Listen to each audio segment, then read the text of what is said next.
This is the #1 comp in PBE right now. This is the Azir Lux comp that absolutely took over TFT, but actually better. Oh joy. Boy, am I looking forward to getting contested by 7 people every lobby. Look at this guy. His board costs an entire college tuition and it's still not even close. I took the liberty of spamming this comp before it inevitably ends up getting nerfed the next day, like the KO reroll video I just made. But make no mistake, this is the comp you'll be wanting to spam to climb when set 9.5 drops.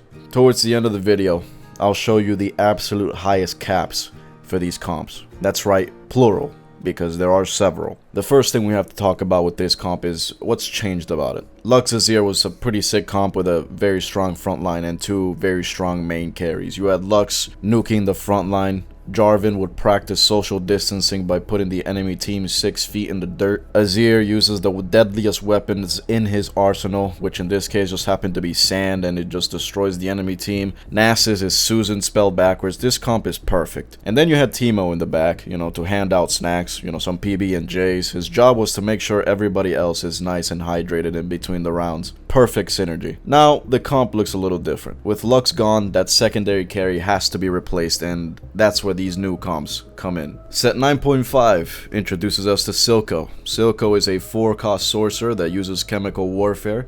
He throws jars of his piss and it burns the enemies. A true modern warfare. Silco is a very strong unit for this comp as he keeps the frontline alive so that Azir can DPS while doing a good amount of damage himself. So now you trade the added CC from Talia and Teemo's excellent motivational speeches for the luxury of playing 4 sorcerer with 4 strategist. This comp caps out pretty high with Aatrox and Ahri. Only problem is this is a comp of 4-cost units, which means going to 9 is going to be a tough task. And God gives his most difficult tasks to his strongest soldiers. So I must be Captain fucking America, because even with 9 units on my board, I still can't beat the 5-cost buffet starring Heimerdinger shooting faster than Chief Keef at a Starbucks. So that was a loss. So most of the time you're going to be staying at 8 to upgrade your units, which means either not playing Aatrox, which means no Juggernaut, or going down to 3 strategists so you can play Aatrox with the 4 sorcerer. Now what I like to do personally, I like to natural RE2 at Raptors, as you do.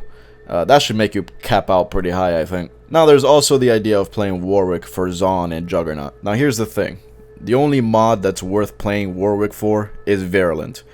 Even then, late game, I don't think it's worth it to have this random idiot running around aimlessly on your board. Maybe it's, I don't know, maybe it's worth it for Virulent, but it's definitely not worth it for literally anything else. Then there's this variation of that comp that was also #1 on PBE a couple days ago. It looks like it was made by a victim of a lobotomy, but it is surprisingly potent. All of the traits that are active are all baseline pretty powerful. Very strong frontline with shields and healing amp with Targon and Silco means people are not dying. And if Riot decides to take their fist out of your chocolate factory, you might actually get some actual tank items. So you might barely be able to justify this trait spread. You might not look like a complete bronze player. Now, my favorite version of this comp, Azir Nyla. Sometimes I forget that Nyla was a real champion that got released and not just like a fever dream. Like I saw Nyla getting played in a professional league game the other day, and I was like, oh, that champion was real.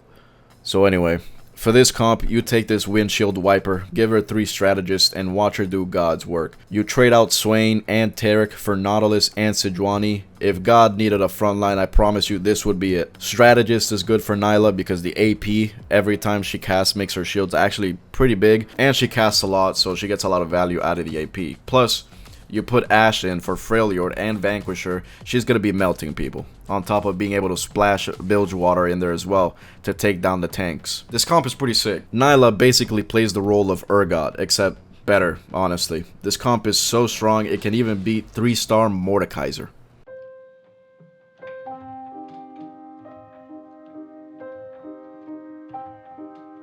Okay, here we go. Now here we go. Okay, now we're ready. Okay, here we go. You see what I'm saying? I even position against them too. Like, I piss on these kids, bro. In-game. This comp is absolutely crazy. Now, this doesn't cap as high as Silco with sorcerers. This serves a sort of a flex comp that you can go if you get Azir items, but then you get a bunch of AD items or something like that. Or if Silco is being contested, God knows why. The unit is terrible. Please don't pick it. In that scenario, you can still play Azir with Nyla and feel pretty good about yourself. And if you're able to get some and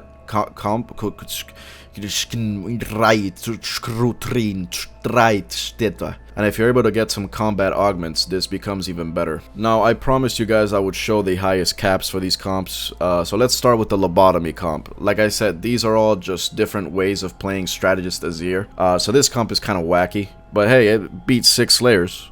But actually, if you are privileged enough to get a Targon spat for this, it makes this board go from like a top 4 to like a top 2. Silco gets a lot of value out of Targon, and your entire frontline uses shields and healing. The longer the frontline stays alive, the more damage Azir does. Same thing if you get an Invoker spat. You can play 4 Invoker, same reasons. The more your frontline casts, the longer they stay alive. And then you have Azir's Silco Strategist. The cap for this comp is probably to go 9, put in both Aatrox and MF, but I'm a simple man.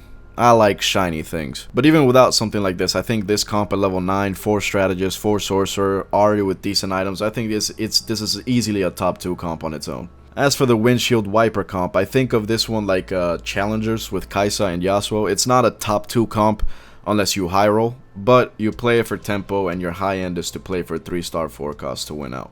So this was the #1 comp on PBE at the moment.